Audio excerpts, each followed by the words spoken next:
Before po ninyo in-announce itong line-up po ninyo sa Maynila, kayo po ba nagkausap ulit ni dating Manila Mayor Isko Moreno? Because we all know naman na kayo yung magkakasama before. So nagkausap po ba kayo ulit? Nakapag-uhuling usap po namin, I think way back early August pa po yata. That was the last time po na nakapag-usap po kami. And ano po yung napag-usapan ninyo tungkol po dito sa pagkandidato kung meron man? Wala lang po. Nabanggit lang po nga niya na binabalak po niya na tumakbo ulit na mayor. Yun lang naman po. Very short lang po ang pag-uusap namin at nabanggit nga po niya na siya po daw ay nagbabalak na tumakbo.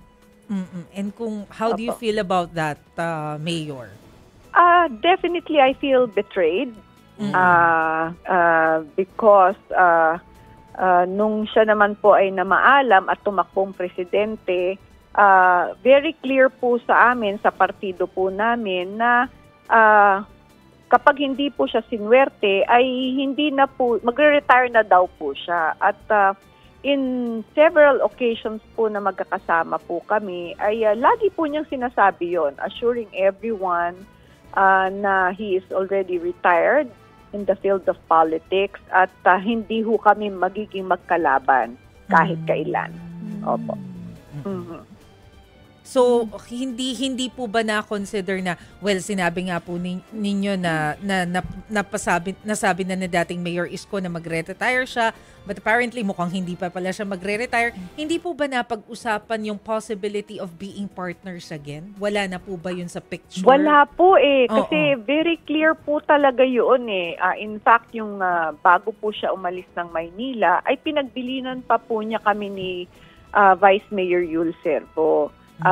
Klaro po sa amin ni Vice Mayor Yul Servo po na magre-retire na po siya. In fact, nabanggit po niya na he would venture into teaching at alam naman po natin na nagbalik showbiz po siya. Naalala ko, Mayor, sorry, si Chicky Verhel po pala ito. Nung a few months ago, sinabi po ninyo na yung decision nyo to run as mayor will depend, tama po ba? Will depend on dating Manila Mayor Isko's decision? Tama po ba ito? Ano yung, no, what hindi does that po. Hindi po.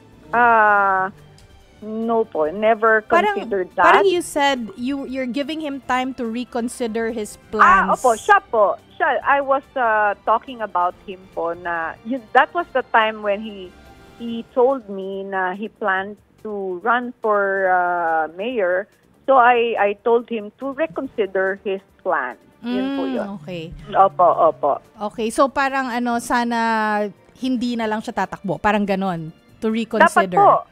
Dapat po. Kasi yun naman po talaga ang napag-usapan namin. At lagi po niyang binabanggit yun sa kahit ano pong mga events or mga magkakasama po kami. Sinabi po niya yan ilang beses sa harap po ng lahat ng mga kapartido po namin.